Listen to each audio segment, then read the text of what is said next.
पिता परमेश्वर और प्रभु यीशु मसीह के नाम में आप सबको गुड इवनिंग। आप सबका स्वागत है।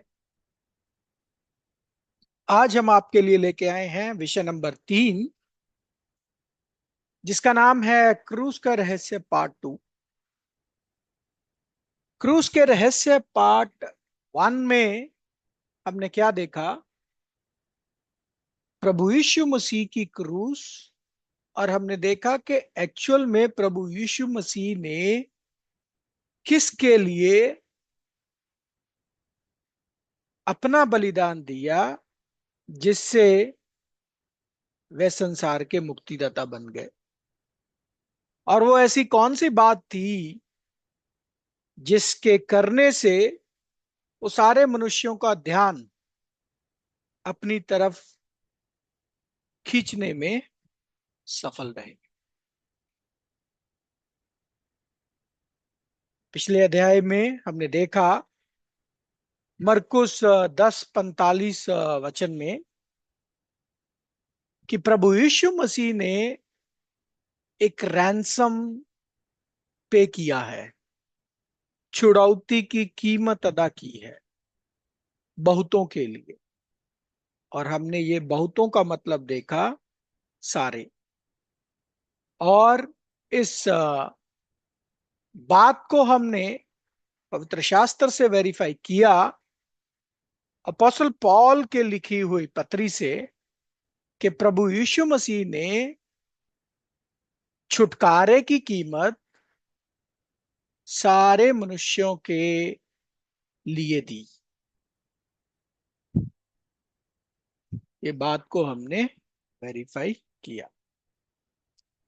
इस छुड़ौती की कीमत की कीमत का नतीजा ये हुआ कि जैसे मनुष्य के द्वारा मृत्यु आई, यानी आदम एक ऐसी शख्सियत थी जिसके कारण, जिसकी अनाज्ञाकारी के कारण मृत्यु आई। और मृत्यु सब मनुष्य पर फैल गई, मतलब आदम के पूरे खानदान पर फैल गई। उसी तरीके से आदम के लिए छुड़ौती दे दिए जाने की वजह से पुनरुत्थान का प्रावधान भी हुआ, इंतजाम हुआ।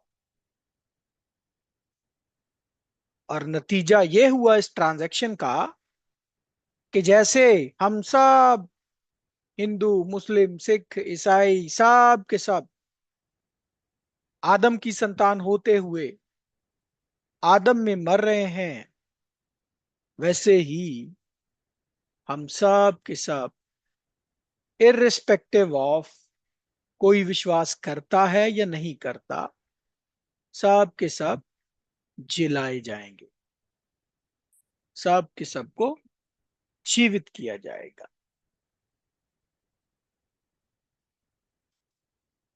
इस छुड़ौती की कीमत और इस छुड़ौती के काम को हमने पिछले अध्याय में विस्तार से देखा।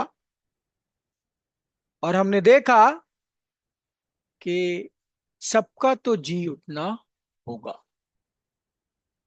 और हमने ये भी देखा कि इस संसार में दो ही संपूर्ण मनुष्य हुए हैं।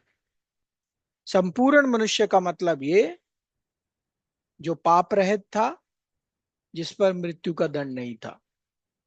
और ऐसे मनुष्य दो ही हुए हैं। एक तो पहला आदम, पाप करने से पहले, जब परमेश्वर ने उसको बनाया।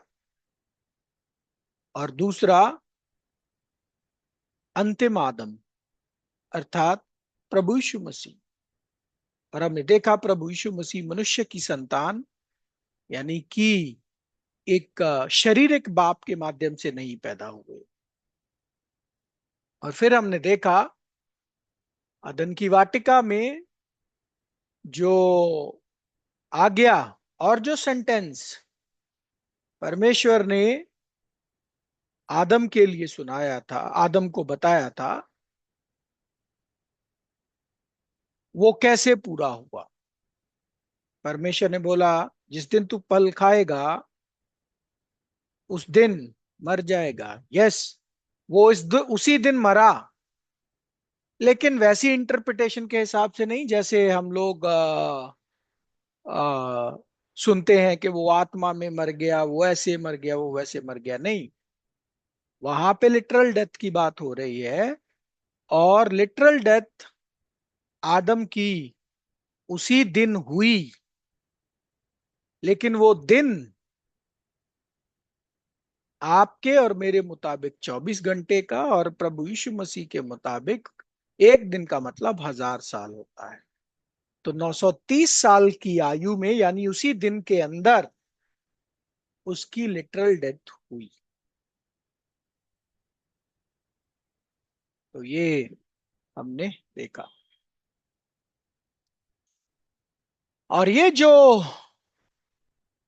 पहला कुरिन्थियों 15वां अध्याय 21 और 22 वचन से हम एक सिद्धांत देख रहे हैं। और ये सिद्धांत है 1 for 1 प्रिंसिपल, एक के बदले एक का सिद्धांत। कि एक था पाप करने वाला और एक दूसरा था पुनरुत्थान करने वाला। एक के द्वारा मृत्यु आई और दूसरे के द्वारा सबको जिलाया जाएगा। ये एक के बदले एक का प्रिंसिपल है, सिद्धांत है। और वो सिद्धांत हमने देखा है लेवे व्यवस्था में, ए लाइफ फॉर ए लाइफ, जीवन के बदले जीवन। अब ये सिद्धांत कैसे काम करता है? ये एक के बदले एक के सिद्धांत का आधार क्या है, उसको हमें थोड़ा बिब्लिकल हिस्ट्री से समझना होगा। चलेंगे उसको समझ, इस सिद्धांत को समझने के लिए बाइबल में इब्रानियों 7वां अध्याय 9 और 10 वचन।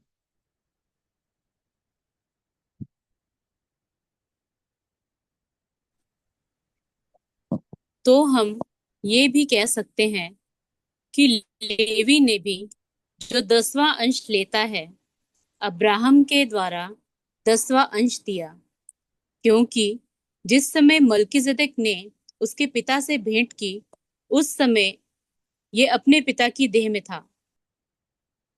जी। तो प्रेरित पौलुस इधर एक बड़ी अद्भुत बात कर रहे हैं कि लेवी जो दशवांश लेता था या लेता है, उसने भी दशवांश दिया। कब और कैसे? जब एब्राहम मलिकिसदेक को दशवांश दिया करता था। अब एक क्वेश्चन आपके सामने मैं रख रहा हूं, उसका चैट पे मुझे जल्दी से उत्तर दीजिएगा। जब एब्राहम मलिकिसदेक को दशवांश देता था, क्या लेवी का जन्म हो चुका था?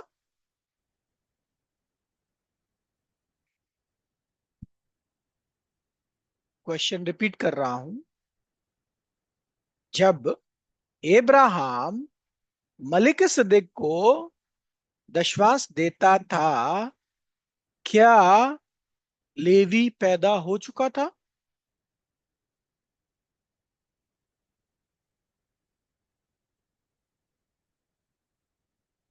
वेरी गुड, बहुत जल्दी उत्तर आया किसका? नो। Very good. जी, बिल्कुल सही जवाब। लेवी तो तब पैदा भी नहीं हुआ था। अब लेवी किसकी संतान थी? लेवी किसकी संतान थी?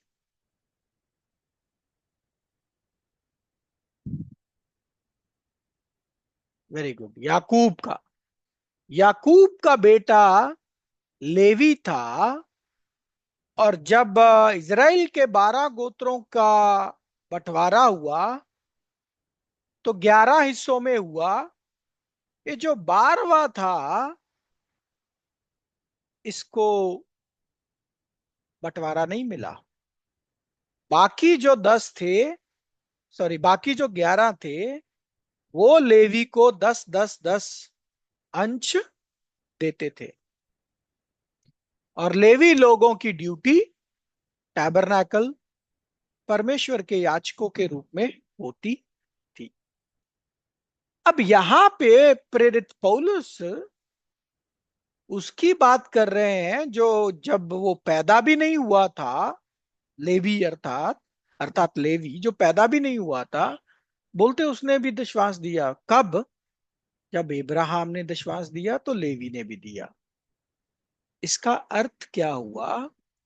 इसका अर्थ ये हुआ कि इब्राहिम की जब अभी संतानें पैदा भी नहीं हुई थी और लेवी उसकी कोख में था। अब हमें पता है लेवी तो याकूब का पुत्र है, और लेवी इब्राहिम की चौथी पीढ़ी था। मतलब इब्राहिम का पुत्र इसहाक, इसहाक का पुत्र याकूब, और याकूब के 12 पुत्रों में से एक लेवी। तो मतलब इसका सिंपल शब्दों में ये हुआ कि जब लेवी पैदा भी नहीं हुआ था, तब जो इब्राहिम ने किया वो लेवी ने भी किया। इसी तरीके से प्यारे भाइयों और बहनों, जब हम आदम की कोख में थे, जब हमारा नामो निशान भी नहीं था, तब जो उस वक्त आदम ने किया वो आपने, मैंने और सारी मनुष्य जाति ने भी किया।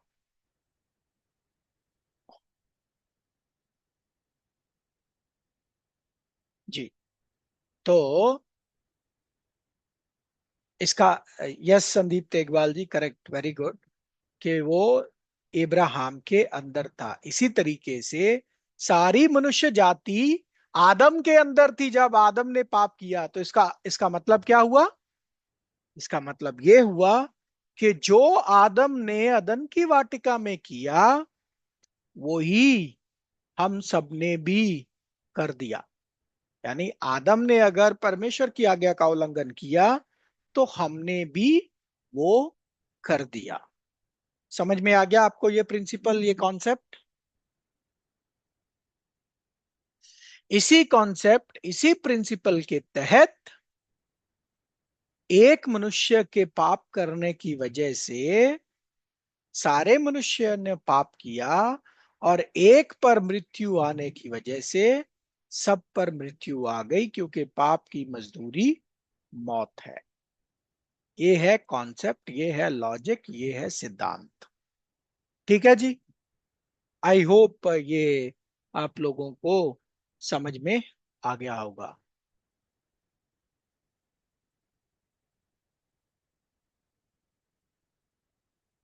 आपको प्लीज मेरी रिक्वेस्ट है, स्क्रीन पर ना ड्रॉ कीजिए। आ, आप लोगों ने ही वीडियो को देखना है, वीडियो खराब होता है। आपसे रिक्वेस्ट है। Okay, next.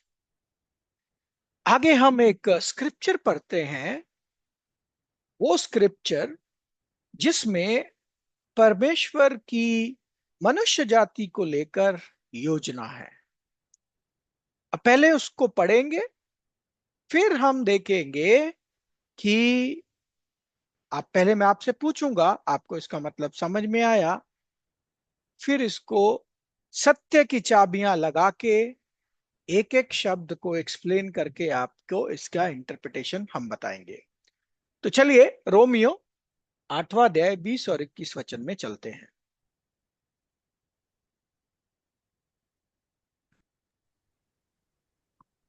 क्योंकि सृष्टि अपनी इच्छा से नहीं, पर अधीन करने वाले की ओर से व्यर्थता के अधीन इस आशा से की गई कि सृष्टि भी आप ही विनाश के दास्तों से छुटकारा पाकर परमेश्वर की संतानों की महिमा की स्वतंत्रता प्राप्त करेगी।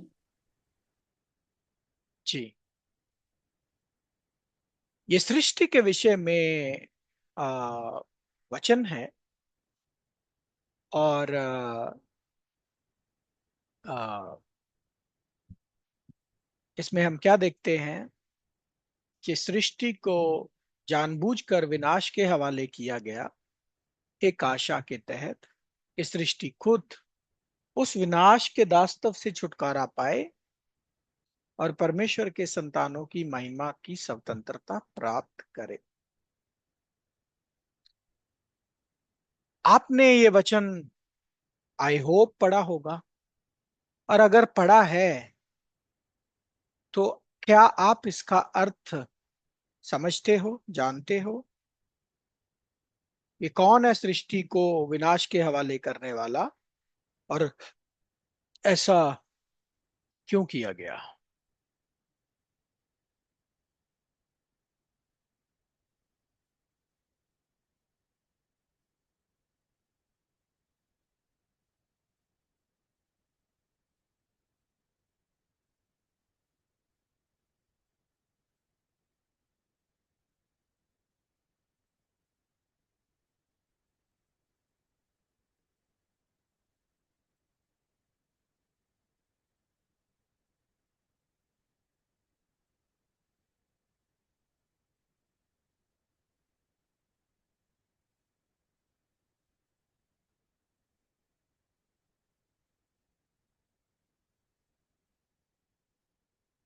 जी, जल्दी प्लीज, जल्दी।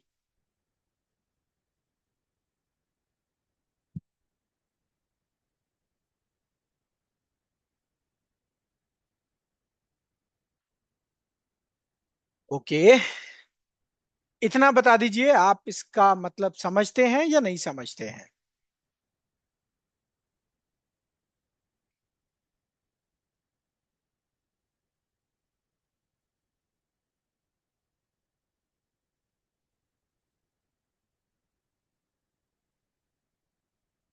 वेरी गुड आशीष लाकरा जी।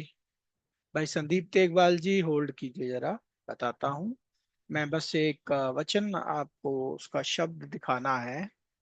अ, वो मैं निकाल लूं। Romans chapter 8 verse 19,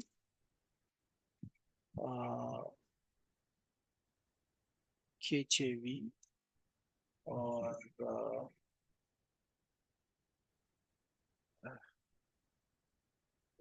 concordance।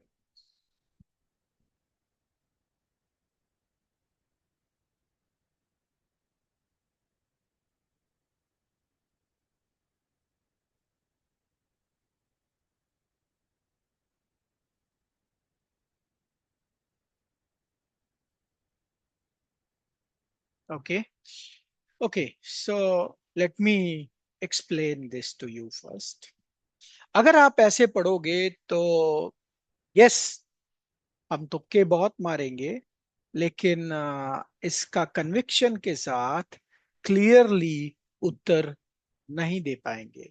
इस वचन को आपको ब्रेक करना होगा और फिर एक एक करके समझना होगा। तो पहले हम समझेंगे, पहले हम ब्रेक करेंगे 20वें वचन को, फिर जाएंगे 21वें वचन में। तो 20वां वचन क्या है? क्योंकि सृष्टि अपनी इच्छा से नहीं पर अधीन करने वाले की ओर से व्यर्थता के अधीन आशा, इस आशा से की गई। तो इसमें कुछ कीवर्ड्स हैं। वो कीवर्ड्स क्या हैं?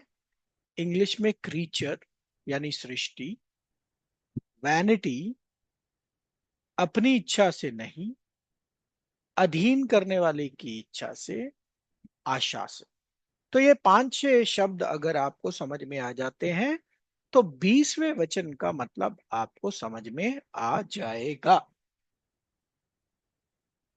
ओके, तो यहां पे जिस सृष्टि की बात हो रही है, ये कौन सी सृष्टि की बात हो रही है? याद कीजिए वो दृष्टांत, खोई हुई भेड़। खोई हुई भेड़ के दृष्टांत में किसकी बात हुई है?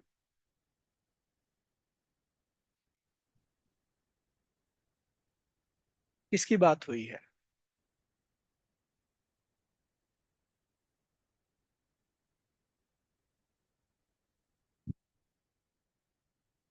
नहीं सिस्टर ममिता जी, खोई हुई भेड़ किसको बोला गया है? हमने लेसन नंबर 1 में ये दृष्टांत की पढ़ाई की थी, खोई हुई भेड़ वाली।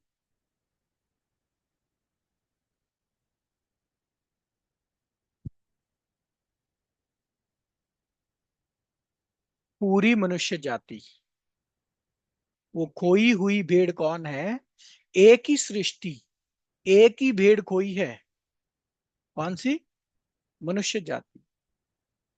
उसकी वजह से ही पृथ्वी शापित हुई ना।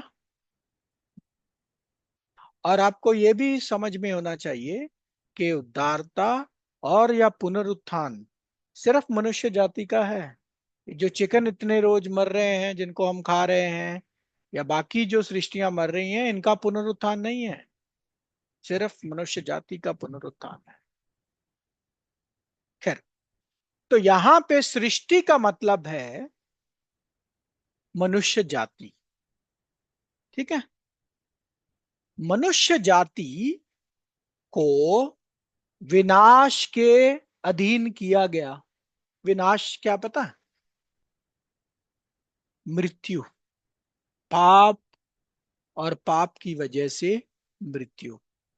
हम सब को पाप मिलता है विरासत में, और विरासत में ही मिलती है मृत्यु। अब इसमें हमारी चॉइस नहीं है।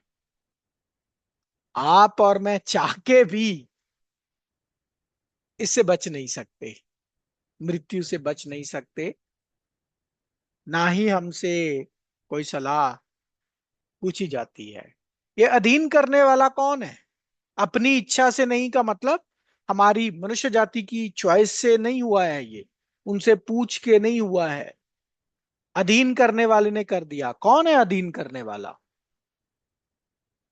अधीन करने वाला कौन है? पढ़ेंगे एफिसियों 3:14 और 15।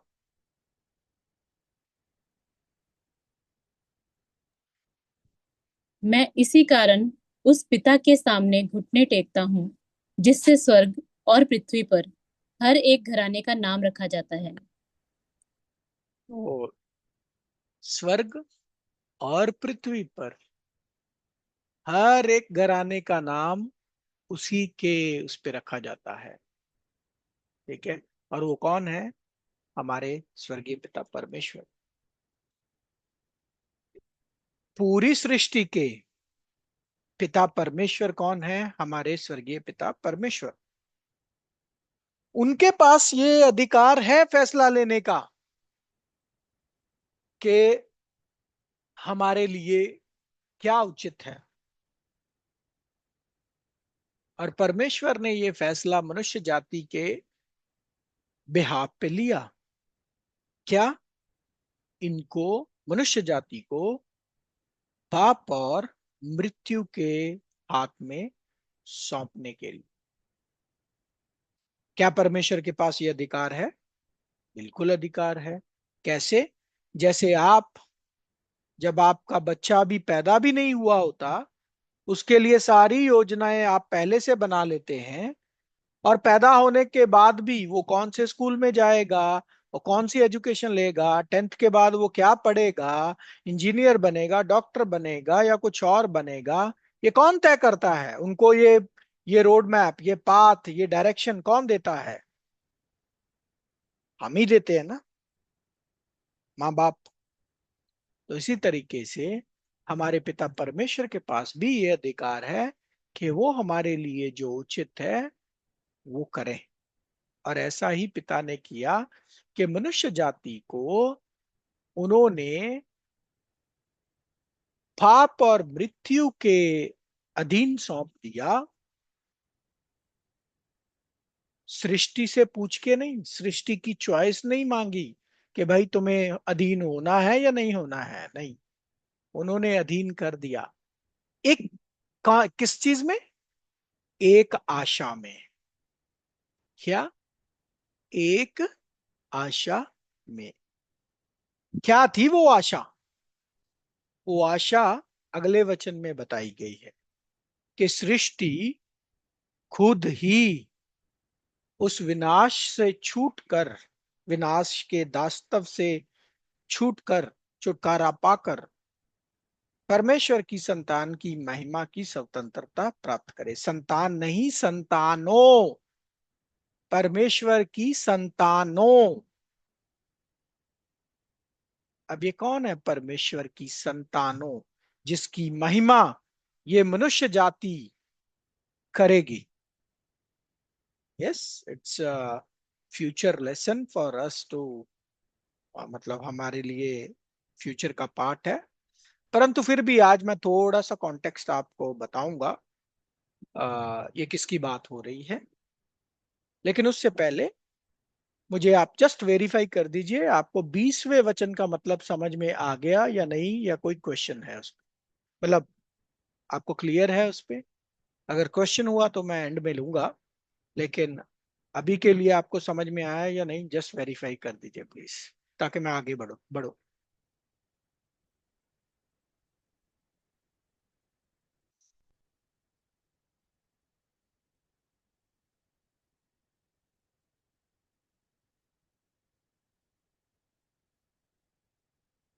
ओके, तो मैं दोबारा से रिपीट कर रहा हूं।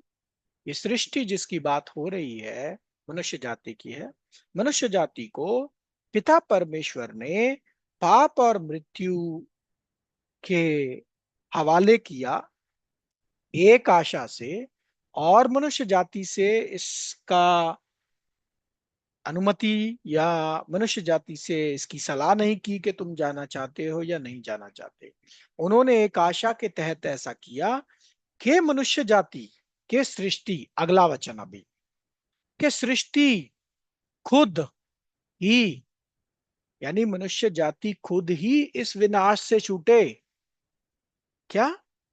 मनुष्य जाति को खुद छूटना है इस विनाश से। कैसे? कैसे मनुष्य जाति खुद छूटेगी? और ये छुटकारा कैसे होगा? और इसका अर्थ क्या है कि वह परमेश्वर की संतानों की महिमा की स्वतंत्रता प्राप्त करे। प्यारे भाई और बहनों, ये सृष्टि खुद विनाश से छूटे का मतलब मनुष्य जाति में से ही, अरे नहीं रे भाई, होल्ड करो संदीप, मनुष्य जाति में से ही एक ऐसा पैदा हो जो छुटकारा दे। मनुष्य जाति में से ही कोई ऐसा पैदा हो जो छुटकारा दे, जिससे मनुष्य जाति इस विनाश के दास्तव से छूट जाए। अब विनाश के दास्तव से, मैंने बोला विनाश का अर्थ क्या है? पाप और मृत्यु। असली दुश्मन पाप है। असली दुश्मन पाप है। फॉर एग्जाम्पल, मान लो परमेश्वर आपको, आप मर जाओ, आपको परमेश्वर जिंदा कर दें, फिर आप कब, फिर आप पाप करते रहो, फिर आप मर जाएंगे। तो असली दुश्मन पाप है, क्योंकि जब तक पाप खत्म नहीं होता मृत्यु खत्म नहीं हो सकती। क्यों? क्योंकि पाप की मजदूरी मृत्यु है। तो प्यारे भाई और बहनों, मनुष्य जाति को विनाश से के दास्तव से छूटना है। अब वो विनाश में दो चीजें हैं, एक है मृत्यु और दूसरा है पाप। तो परमेश्वर की ये आशा थी कि मनुष्य जाति में से ही कोई ऐसा पैदा हो जो ये काम करे। क्या काम करे? पहले तो मनुष्य जाति को मृत्यु से छुड़ाए, और फिर पाप से भी, ताकि वो दोबारा ना मरे। और जब ये छुटकारा हो जाए तो मनुष्य जाति के पास परमेश्वर की संतान नहीं, संतानों। अब ये परमेश्वर की संतानों कौन है? ये परमेश्वर की संतानों के विषय में रोमियो 8वां अध्याय 19 वचन पढ़ लीजिए। रोमियो 8वां अध्याय 19 वचन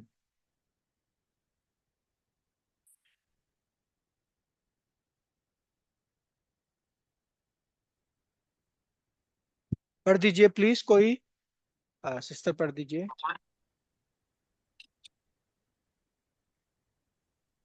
क्योंकि सृष्टि बड़ी आशा भरी दृष्टि से परमेश्वर के पुत्रों के प्रकट होने की बाट जो रही है। तो बड़ी आशा से परमेश्वर के पुत्रों की प्रकट पुत्रों के प्रकट होने की बाट जो रही है, ये बहुत बड़ी बात है। यहां पे एक टाइम पीरियड का जिक्र हुआ है, कब प्रकटीकरण होगा परमेश्वर के पुत्रों का। अब उसमें तो मैं नहीं जाऊंगा क्योंकि आप समझ भी नहीं पाओगे, लेकिन आपको सिर्फ इतना बता दूंगा, ये परमेश्वर के पुत्र कौन है? प्रभु यीशु मसीह और कलीसिया। इसलिए पुत्रों बोला है, पुत्र नहीं बोला है। और मेरी स्क्रीन दिख रही है आप लोगों को? स्क्रीन दिख रही है?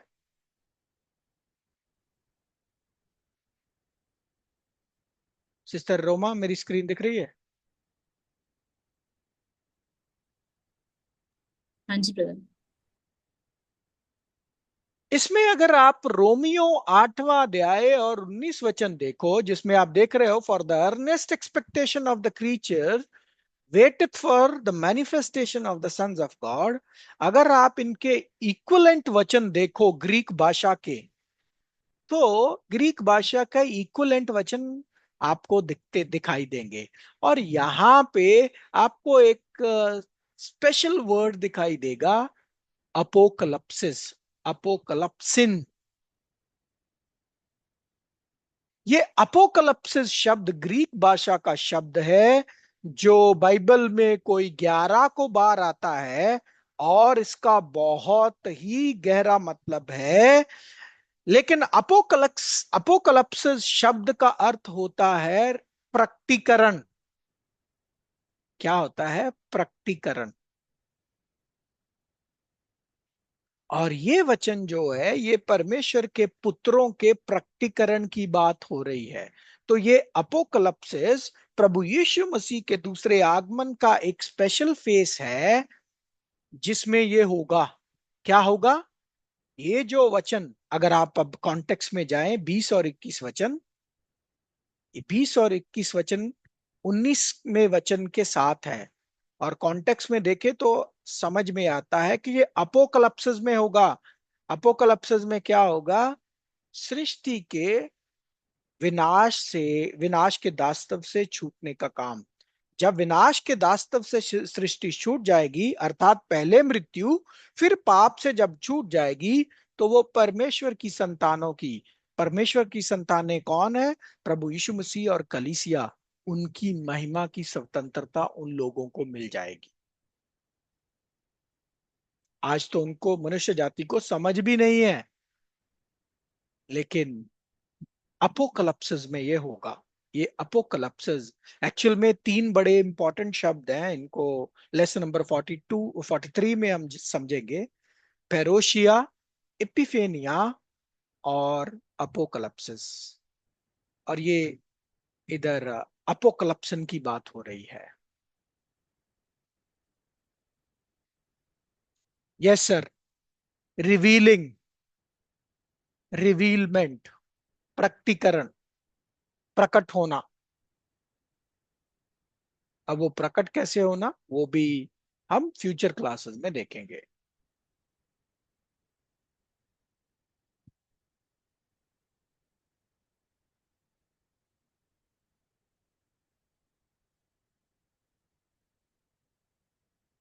ओ, तभी मैंने आप लोगों से कंफर्मेशन मांगी थी कि मुझे प्लीज बता दीजिए कि आपको मेरी स्क्रीन दिख रही है या नहीं दिख रही है। खैर चलिए छोड़िए जी। तो ये है रोमियो 8वां अध्याय 19 वचन, और ये है उसका ग्रीक भाषा का इक्विवेलेंट अपोकलप्सिन, जिसकी मैं बात कर रहा।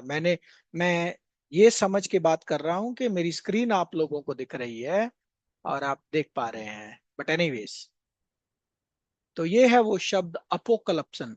रोमियो 8वां अध्याय 19 वचन का अगर आप ग्रीक भाषा के शब्दों को देखो तो ग्रीक भाषा का शब्द है G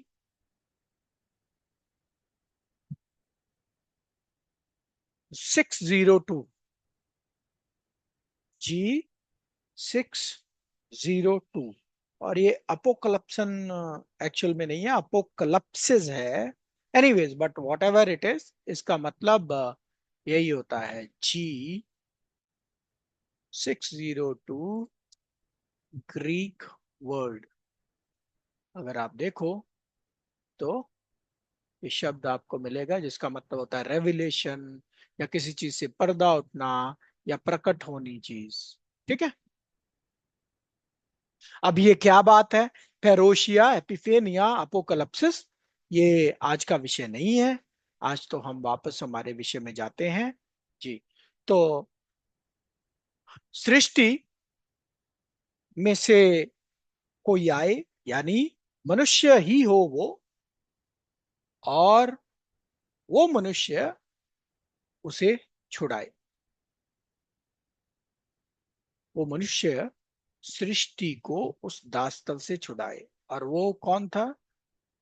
मैन क्राइस्ट जीसस। एक मनुष्य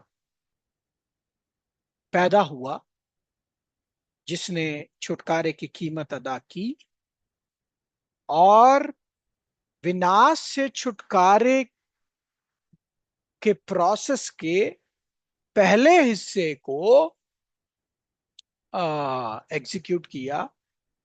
अभी अभी वो बाकी है, वो एग्जीक्यूशन उसका बाकी है।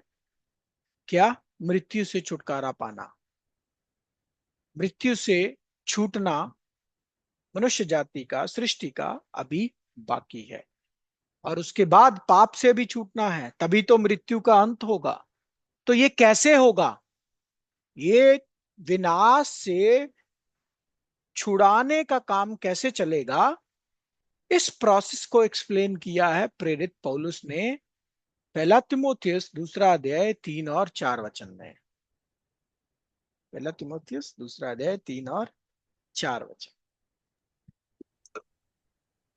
ये हमारे उद्धारकर्ता परमेश्वर को अच्छा लगता और भाता भी है, जो ये चाहता है कि सब मनुष्यों का उद्धार हो और वे सत्य को भली भांति पहचान लें। मेरे भाई और बहनों, इस वचन का ऑर्डर देखिए। हमारे परमेश्वर को ये अच्छा लगता है, ये भाता है कि वह सारे मनुष्यों का उद्धार हो करें, या सब मनुष्यों का उद्धार हो, वो चाहते हैं। और सब के सब कहां पहुंचे? वे सत्य की भली भांति पहचान लें। यहाँ पे एक ऑर्डर है, दो दो, इसमें इस प्रोसेस के दो हिस्से हैं। पहला हिस्सा, सब मनुष्यों का उद्धार हो। दूसरा दूसरा हिस्सा, आ, कि वे भली भांति सत्य को पहचान ले। पहचान ले हिंदी में अच्छे से नहीं आ रहा है। इंग्लिश में ये वचन बहुत अच्छे से, बढ़िया तरीके से एक्सप्लेन किया जाता है, मतलब समझाता है। Who will have all men to be saved, सब मनुष्यों को बचाएंगे। और to come unto the knowledge of the truth, ताकि सब के सब सत्य के ज्ञान तक पहुंचे। तो बचा के उनको सत्य के ज्ञान तक पहुंचाना है। बचाना किस चीज से है? The condemnation, the sentence which was executed, वो सजा जो अदन की वाटिका में आदम और उसके वंश को मिली, उससे बचाना है। वो क्या थी?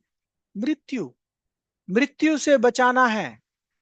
और उसी के विषय में तो हम ये क्लास कर रहे हैं कि प्रभु यीशु मसीह ने वो दाम सबके लिए दे दिया।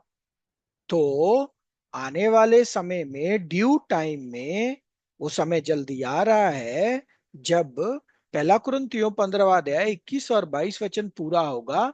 जैसे आदम में सब मरते हैं, मसीह में सब जिलाए जाएंगे। तो सब मनुष्य को तो जीवित किया जाएगा। प्रोसेस का, ये प्रोसेस का सिर्फ पहला हिस्सा है। लेकिन अगला हिस्सा है उनको पाप से बचाना। और पाप से कैसे बच सकता है कोई?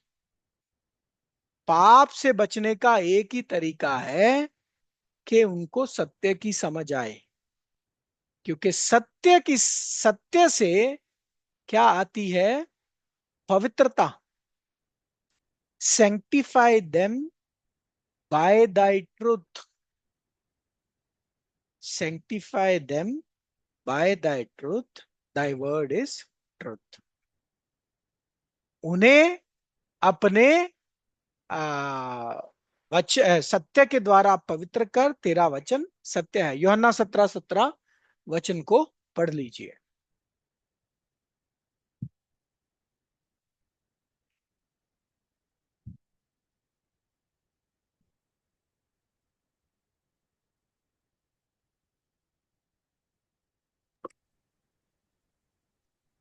सत्य के द्वारा उन्हें पवित्र कर, तेरा वचन सत्य है।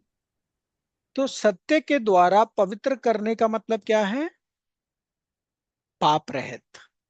जब कोई सत्य को स्वीकार कर लेता है, सत्य में एस्टेब्लिश होता है, सत्य के आज्ञा पालन में आता है, सत्य मतलब परमेश्वर का वचन, तो वो पाप से छुटकारा पाएगा। और जब पाप छोड़ दिया तो मृत्यु से छुटकारा। प्यारे भाई और बहनों, बहुत अनफॉर्चुनेट एक्सपेक्टेशन जो क्रिश्चियंस ने सेट की, उन्होंने इस बचाए जाने को या उद्धार को इंटरप्रेट कर लिया कि स्वर्ग लेके जाना। नहीं, परमेश्वर का ऐसा कोई प्लान नहीं है कि सब मनुष्यों को स्वर्ग लेके जाए। नहीं, ऐसा ना तो परमेश्वर की कोई योजना है, ना कोई प्लान है। लेकिन परमेश्वर की इच्छा ये जरूर है कि सबका उद्धार और सब बचाए जाएं, बी सेव्ड। कहां से बचाए जाएं? उस दंड से जिसमें वो जाके नाश हो रहे हैं। मान लो अगर प्रभु यीशु मसीह उद्धारता के लिए रैंसम नहीं पे करते, छुड़ौती की कीमत नहीं देते, तो किसी का मृत्यु से छुटकारा नहीं था। अब उन्होंने रैंसम पे कर दिया है, तो हम ये आशा रख सकते हैं कि मसीह में सब जीवित किए जाएंगे। तो बचाए जाना किस चीज से है? मृत्यु से। और फिर जब उनको मृत्यु से बचा लिया जाएगा, फिर उनको सच्चाई के ज्ञान तक पहुंचाना है। सच्चाई के ज्ञान तक पहुंचाने का मकसद क्या है? मकसद ये है कि सब के सब पवित्र बने, पाप रहित बने। और जब पाप रहित बने तो मृत्यु से बचें, मृत्यु से बचें और सदीपक जीवन प्राप्त करें। लेकिन अनफॉर्चुनेटली आज हम जो जाने अनजाने में जिस सुसमाचार में लगे हुए हैं, उसमें हम क्या प्रचार करते हैं? पहले सत्य को स्वीकार करो, फिर तुम्हारा उद्धार होगा या फिर तुम बचाए जाओगे। लेकिन मैटर जो है वो उल्टा है। पहले उनको बचाया जाएगा, फिर वे सत्य के ज्ञान तक पहुंचेंगे, अगर आप इस स्क्रिप्चर के ऑर्डर को देखें तो बचाए जाने का अर्थ क्या है? पढ़ते हैं प्रेरितों के काम 24वां अध्याय 15 वचन।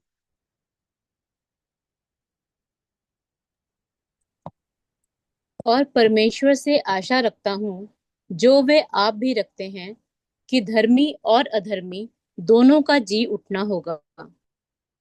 मेरे भाई और बहनों, ये है गॉस्पल, ये है सुसमाचार, ये है बहुत बड़ा सत्य जिसको जिसको समझना बड़ा मुश्किल है, जिस पर विश्वास करना बड़ा मुश्किल है। अगर वचन में ऐसा नहीं लिखा होता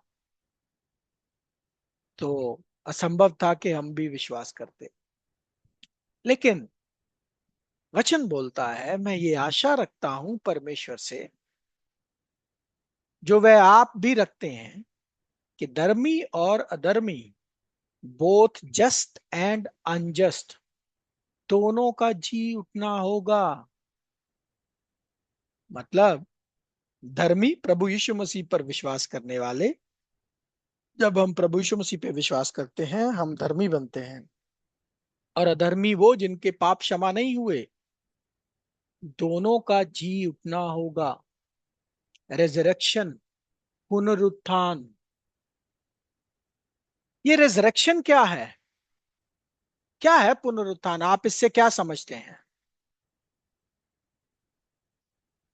क्या हिंदुइज्म या फिर और किसी फेथ के मुताबिक वो रीबर्थ, या फिर क्या बोलते हैं, पैराडाइज में जी उठना, ये सब चीजें जो या हिंदू या मुस्लिम शिक्षा में सिखाई जाती हैं, क्या रेजरेक्शन ऐसा पॉइंट है? रेजरेक्शन की शिक्षा या रेजरेक्शन का कॉन्सेप्ट बाकी जातियों को बिल्कुल अननोन है, समझ ही नहीं है उसकी, कि रेजरेक्शन एक्चुअल में होती क्या है। उसकी झलकियां प्रभु यीशु मसीह ने दिखाई, वो भी सिर्फ एक ट्रेलर जिसे बोलते हैं ना, वो जरूर दिखाया। एक्चुअल में ये रेजरेक्शन का कॉन्सेप्ट, बाई बिब्लिकल कॉन्सेप्ट क्या है? रेजरेक्शन एक ऐसी शिक्षा है, एक ऐसा कॉन्सेप्ट है जिसका मसीहियों को भी समझ नहीं है, अनफॉर्चुनेट। क्या है रेजरेक्शन? इंग्लिश, सॉरी, ये ग्रीक भाषा का शब्द है एंटीलुट्रोन। एंटीलुट्रॉन, जिसका अर्थ होता है जीवन के लिए दोबारा से जीवित कर दिया गया। अब इसका अर्थ क्या है? ये पुनरुत्थान या ये जो रेजरेक्शन, ये पुनरुत्थान है, पुनर्जन्म नहीं। ऐसा नहीं कि दोबारा से जन्म होगा, नहीं नहीं नहीं नहीं, पुनरुत्थान है, जिसका अर्थ है जिस परिस्थिति में कोई मरा, उसी परिस्थिति में उसको जीवित कर दिया जाएगा। जिस परिस्थिति में मरा, उसी परिस्थिति में उसको जीवित कर दिया जाएगा। जैसे फॉर एग्जाम्पल, कोई 90 की एज में मरा, कोई 80 की एज में मरा, कोई 50 की एज में मरा, कोई 30 की एज में मरा, कोई 25 की एज में मरा, कोई 20 की, कोई 15 की, कोई 10 की, कोई 5 की, कोई 2 मिनट या 2 दिन या 2 घंटा या वॉट एवर जो भी है, जिस भी परिस्थिति में जो भी मरा, उन सब को वैसे का वैसा जीवित कर दिया जाएगा। कैसे? परमेश्वर की पावर से, परमेश्वर की दिव्य शक्ति रेस्टोर कर देगी उस इंडिविजुअल को जिसका ना खाक बचा, ना मिट्टी बची, ना हड्डी बची। चाहे उसको जलाया गया, चाहे उसको दफनाया गया, चाहे उसका कुछ मिला या नहीं मिला, कुछ भी नहीं, फिर भी परमेश्वर की पावर से उसको दोबारा रेजरेक्ट, पुनरुत्थान, जीवित कर दिया जाएगा जिस परिस्थिति में वो मरा। ये अनबिलीवेबल मिरेकल है, अनबिलीवेबल चमत्कार है। और माफ कीजिए, एंटीलुट्रोन नहीं था वो शब्द, एनास्टेसिस है शब्द। करेक्शन, जो रिजरेक्शन शब्द है वो एनास्टेसिस है। ग्रीक भाषा का शब्द 386, ग्रीक भाषा का शब्द 386 अनास्टेसिस, जिसका मतलब होता है जीवन के लिए दोबारा से खड़ा कर दिया गया, रेज्ड टू लाइफ अगेन, और दोबारा स्टैंडिंग अप अगेन। अनास्टेसिस ग्रीक भाषा का शब्द 386। और एंटील्यूट्रॉन, माफ कीजिएगा, वो मैं किसी और कॉन्टेक्स्ट में आपको बोल रहा था। तो पुनरुत्थान असलियत में एक ऐसे चमत्कार की बात कर रहा है जिसमें सारे मुर्दे जिस परिस्थिति में वो मरे, सब के सब उसी परिस्थिति में जिला दिए जाएंगे, सब के सबको जीवित कर दिया जाएगा। इसकी गवाही प्रभु यीशु मसीह से सुनिए। यूहन्ना 5वां अध्याय 28 वचन। इससे अचंभा मत करो, क्योंकि वह समय आता है कि जितने कब्रों में हैं उसका शब्द सुनकर निकलेंगे। मेरे भाई और बहनों, नोट करो, ये जो उठकर आ रहे हैं, ये कब्रों से आ रहे हैं। इसका अर्थ क्या हुआ? जिस परिस्थिति में वो कब्र में गए थे, उसी परिस्थिति में, उसी शरीर में, उसी हुलिये में, उसी आ, आ, शारीरिक बनावट में उनको दोबारा से जीवित कर दिया जाएगा। अनबिलीवेबल मिरेकल, ऐसा चमत्कार जिस पे विश्वास करना ही बड़ा मुश्किल है। इसीलिए प्रभु यीशु मसीह ने ये बात बोली, इस बात पे अचंभा मत करो, क्योंकि ये होगा। कब्रों से लोग उठ उठ कर आएंगे। ये है पुनरुत्थान, ये है ऐसी डॉक्ट्रिन, ये है ऐसी शिक्षा विच इज कंप्लीटली अननोन। किसी को इस शिक्षा के बारे में पता नहीं है। अन्य जातियां तो छोड़ो, मसीहियों को भी इसके बारे में क्लैरिटी नहीं है। इसका एक नमूना प्रभु यीशु मसीह ने दिखाया। लाजरस, लाजरस को कब्र में से निकाला, जो वो है नमूना कैसे आने वाले राज्य में, परमेश्वर के राज्य में, लोग उठ उठ कर कब्रों में से आएंगे। जब उनको कब्रों में से बाहर निकाला जाएगा तो मृत्यु से बचा लिया जाएगा।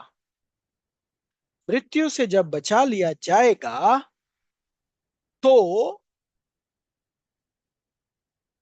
फिर नेक्स्ट स्टेप क्या है? पाप से भी बचाना है, क्योंकि जब तक पाप से नहीं बचते, मृत्यु से नहीं बचेंगे। तो अगर जीकर भी फिर से पाप करते रहे तो फिर मर जाएंगे। और पहली मृत्यु से छुटकारा है, लेकिन दूसरी से कोई छुटकारा नहीं है। दूसरी मृत्यु से कोई छुटकारा नहीं है। तो नेक्स्ट स्टेप क्या है? पाप से छुड़ाना भी प्रभु यीशु मसीह करेंगे। और एक वचन पढ़ते हैं, यशाया 26वां अध्याय 19 वचन।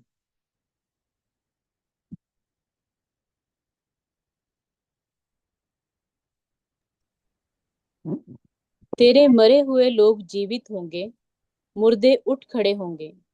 हे मिट्टी में बसने वालों, जाग कर जय जयकार करो, क्योंकि तेरी ओस ज्योति से उत्पन्न होती है और पृथ्वी मुर्दों को लौटा देगी।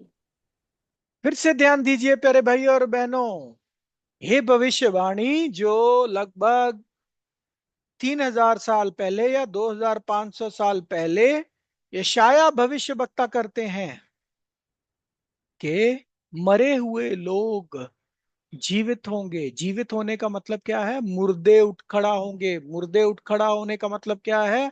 जिस परिस्थिति में जो भी मरा है उसी परिस्थिति में वो उठ खड़ा होगा। हे मिट्टी में बसने वालों, जाग कर जय जयकार करो, क्योंकि तेरी ओस ज्योति से उत्पन्न होती है और पृथ्वी मुर्दों को लौटा देगी।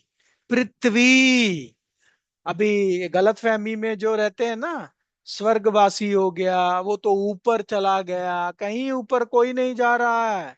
मुर्दे किधर है? नीचे पृथ्वी में। पृथ्वी से ही वापस लौट कर आएंगे। तो प्यारे भाई और बहनों, ये पुनरुत्थान है। ये है पुनरुत्थान की शिक्षा। मुर्दे जिस परिस्थिति में मरे हैं उसी परिस्थिति में जी उठेंगे। फिर से पढ़ लीजिए दानियल 12वां अध्याय 2 वचन।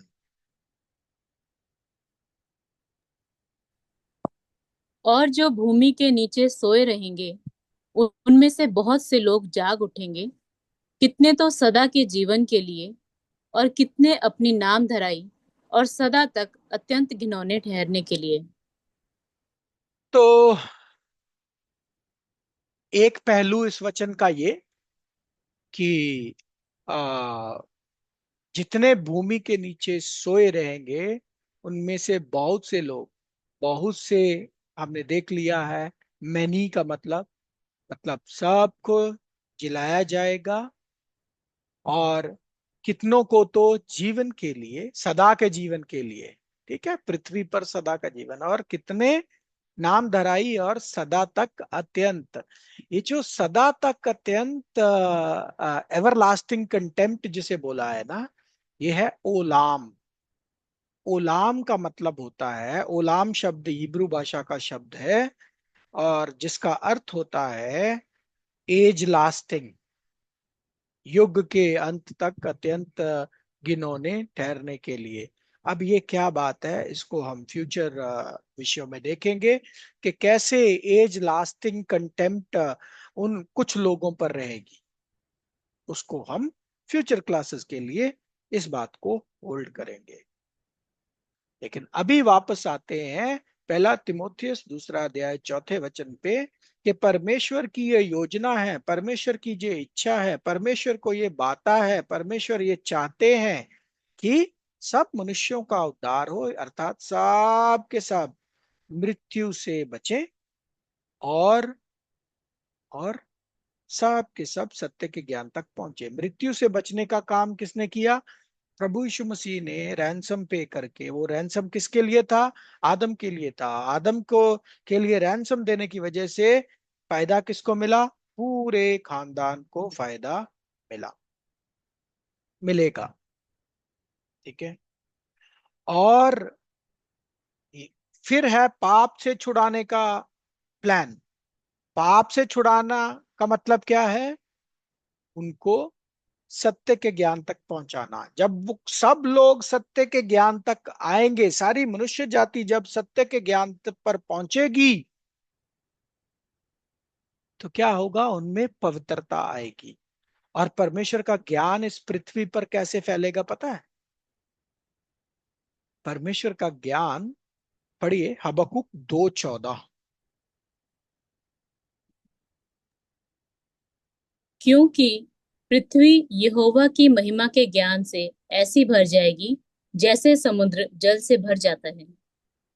देखिए, पृथ्वी, पृथ्वी की बात हो रही है, परमेश्वर के ज्ञान से ऐसे भर जाएगी जैसे समंदर पानी को भरता है। तो ये पृथ्वी पर परमेश्वर का ज्ञान, परमेश्वर का ज्ञान मतलब परमेश्वर के वचन का ज्ञान, सत्य का ज्ञान, बाइबल का ज्ञान ऐसे फैलेगा कि जैसे समंदर में पानी। तब जाके वो प्रार्थना पूरी होगी जिसको प्रभु यीशु मसीह ने प्रेरितों को सिखाया। कौन सी प्रार्थना? तेरा राज्य आए, तेरी मर्जी जिस तरह आसमान में पूरी होती है जमीन पर भी हो। तब जाके हर एक घुटना अंगीकार करेगा प्रभु यीशु मसीह का कि वो ही प्रभु हैं। जब उनको सत्य का ज्ञान होगा, जब उनको समझ में आएगा कि कैसे हमारे मुक्तिदाता, हमारे प्रभु यीशु मसीह ने हमारे लिए अपनी जान दी। जब उनको समझ में आएगा, वो समझ में कब आएगा? जब उनको सत्य के बारे में पता चलेगा। अभी तो वो सत्य तक पहुंचे ही नहीं है, अभी तो उनको सत्य का ज्ञान ही नहीं है, तो अभी वो कैसे स्वीकार करें? फिर से वचन पढ़ेंगे, यशाया 11वां अध्याय 9 वचन।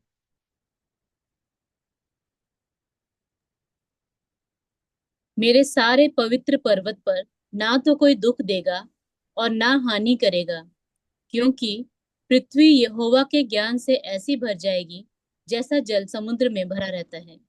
ये भविष्यवाणियां हैं प्यारे भाई और बहनों, और इनको इंटरप्रेट करने वाला होता है भविष्य वक्ता।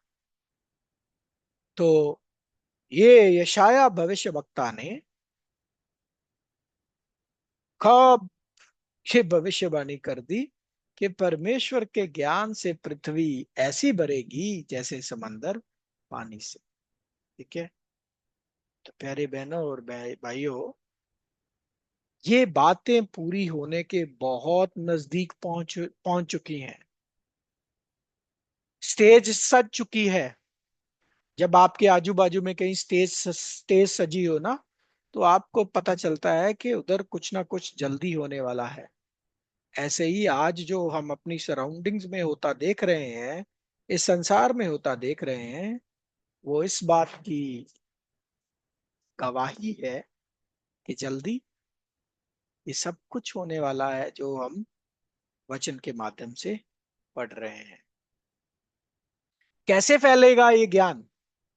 वही, आज आज से आप 50 साल पीछे चले जाओ, किसी को कुछ नहीं पता होता था कि कौन से देश में क्या हो रहा है, इसराइल में क्या हो रहा है, इंग्लैंड में क्या हो रहा है, फ्रांस में क्या हो रहा है, किसी को कुछ पता नहीं होता था, क्योंकि मीडिया इतना सॉलिड नहीं था। आज सोशल मीडिया इतना स्ट्रांग है कि अभी कुछ हुआ इधर, पूरे वर्ल्ड में फैल जाएगी बात। ऐसे माध्यम हमें मिल गए हैं, तो इन्हीं माध्यमों के इस्तेमाल करते हुए परमेश्वर का ज्ञान इस पृथ्वी पर फैलेगा प्यारे भाई और बहनों।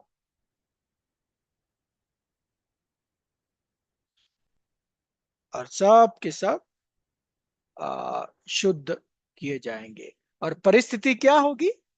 यिर्मयाह, ये भी भविष्यवाणी है, 31वां अध्याय 34 वचन। और तब उन्हें फिर एक दूसरे से ये न कहना पड़ेगा कि यहोवा को जानो, क्योंकि यहोवा की ये वाणी है कि छोटे से लेकर बड़े तक सबके सब मेरा ज्ञान रखेंगे, क्योंकि मैं उनका अधर्म क्षमा करूंगा और उनका पाप फिर स्मरण ना करूंगा। तो सब के सबको ये समझ में होगा कि परमेश्वर कौन है। कोई कंफ्यूजन नहीं होगी। फिर आपको आपके पड़ोसी को जाके बताने की जरूरत नहीं है कि प्रभु को जानो, क्योंकि उनको खुद पता होगा कि प्रभु कौन है। क्यों? क्योंकि उनके पास नॉलेज होगी। आगे ये सब जानने के बाद आपके मन में एक प्रश्न उठ रहा होगा कि यदि जितने मर गए हैं अब तक, प्रभु यीशु मसीह से पहले इतने लोग मर गए, और प्रभु यीशु मसीह के बाद भी इतने लोग मर गए, जब ये सब के सब जीवित होकर इस पृथ्वी पर आएंगे, पुनरुत्थान होकर आएंगे, तो जगह कहाँ रहेगी? हम तो पहले ही बोलते हैं इंडिया में 150 करोड़ आबादी हो चुकी है, और पहले ही इतनी भीड़ हो गई है, तो इतने जब लोग वापस आएंगे तो कहाँ रहेंगे? कहाँ रहेंगे? किधर जाएंगे? और भीड़ भड़क्का हो जाएगा। क्या होगा? अरे भाई और बहनों, परमेश्वर हर एक चीज का प्लान करके चलते हैं। और उसके विषय में उन्होंने आदम को एक आज्ञा दी थी, जाओ, फूलो फलो, पृथ्वी को भर दो, फिल द अर्थ। ओवरफिल करने को नहीं बोला है, फिल द अर्थ, पृथ्वी को भर दो। परमेश्वर को पता है किधर फुल स्टॉप लगाना है, और वो फुल स्टॉप का काम जारी है। आपने कभी देखा नहीं होगा, महसूस नहीं किया होगा। देखा तो है, महसूस नहीं किया होगा। कैसे? ध्यान करो, आपकी ऊपर को जाओ, आपकी तीसरी पीढ़ी, आपके दादा परदादा, उनके जमानों में बच्चों की गिनती होती थी 10 12, ऐसे बच्चे होते थे घरों में। फिर नेक्स्ट पीढ़ी आई, बच्चों की काउंटिंग जो वो सीमित हुई, 6 7 8, 5, 5 से लेकर 8 तक। फिर एक दौर आया 4 बच्चों का। फिर दौर आया 3 बच्चों का। फिर दौर आया हम दो हमारे दो। फिर दौर आया हम दो हमारा एक। और आगे जिस जिस तरह की परिस्थितियां हो रही हैं, हम दो हमारा कोई नहीं पे ऑलरेडी फॉरेन में लोग ऐसा सोचते हैं कि नहीं, हमें बच्चा पैदा नहीं करना है, पहली बात। दूसरा, आज ऑलरेडी प्रेगनेंसी में बहुत सारी कॉम्प्लिकेशंस हो रही हैं, तो ये काम धीरे धीरे धीरे रुक रहा है। क्यों? क्योंकि परमेश्वर ने पृथ्वी को भरने को कहा था, ओवरफिल करने को नहीं। अब ये काम कैसे चलेगा? इस काम में क्या बोलते हैं, किधर सेटल किया जाएगा इतनी सारी पॉपुलेशन को? कहाँ रहेंगे लोग? ये सब आई थिंक अगले सप्ताह के लिए रखते हैं। आज इधर ही रुकते हैं और इधर से ही दोबारा शुरू करेंगे, इस प्रॉमिस के साथ जो परमेश्वर ने आदम को, इस आशीर्वाद के साथ, सॉरी, जो आदम को दिया। तब तक परमेश्वर ही आप सबको अनुग्रह दें, और थैंक यू वेरी मच आपका कीमती समय निकालने के लिए, हमारे साथ जुड़ने के लिए। इसी लेसन का बाकी हिस्सा हम अगले सप्ताह करेंगे। परमेश्वर आप सबको आशीर्वाद दें। Thank you and Lord bless.